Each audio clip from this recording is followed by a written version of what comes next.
కన్యా రాశి.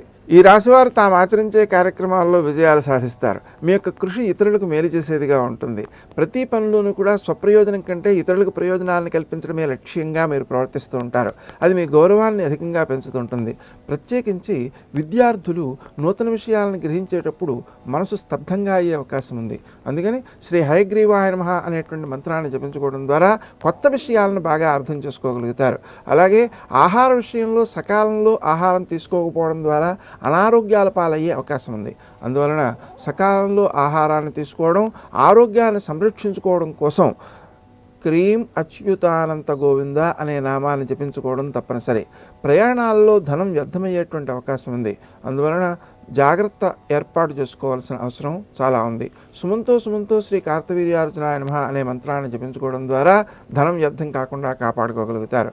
ఆలోచన సరళిని మీరు వృద్ధి చేసుకుంటూ శ్రీ హయగ్రీవాయ నమః అనే మంత్రాన్ని జపించుకున్న తర్వాత తీసుకునేటువంటి నిర్ణయాలు ఏవైతే ఉన్నాయో అవి సత్ఫలితాలను ఇచ్చేవిగా ఉంటాయి. అంటే మనం ఏదైనా ఒక నిర్ణయం తీసుకోవాల్సి వస్తే ముందుగానే ఈ జపం చేసుకుని తర్వాత నిర్ణయం తీసుకోవాలన్నమాట. అలాగే శత్రువులను మీరు జయించగలుగుతారు. స్నేహ సంబంధాలను పెంపొందించుకోవడం కోసం స్వప్రయోజనాలను కొన్నిటిని విడనాడతారు.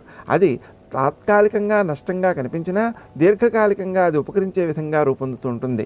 పూర్వపుణ్యాలను పెంపొందించుకోవడం కోసం మీరు శ్రీరామ జయ రామ జయ జయ రామ రామ అనే మంత్రాన్ని జపించుకోవడం ఎక్కువ ప్రయోజనాన్ని ఇస్తూ ఉంటుంది. అలాగే కొత్తగా మీకు పరిచయాలు ఏర్పడుతూ ఉంటాయి.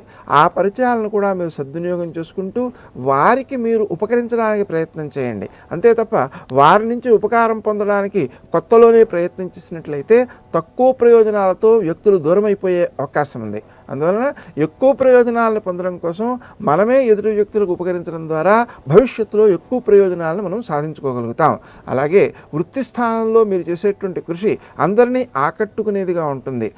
వ్యక్తులు కూడా అంటే మీ పై అధికారులు అలాగే క్రింది వర్గీయులు కూడా మీ యొక్క కృషిని అభినందిస్తూ ఉంటారు. అందువలన మీరు శ్రమ పడినప్పటికీ కూడా దానివల్ల గౌరవాన్ని సాధించడం ద్వారా మీ మనసు సంతృప్తి చెందే అవకాశం ఉంది.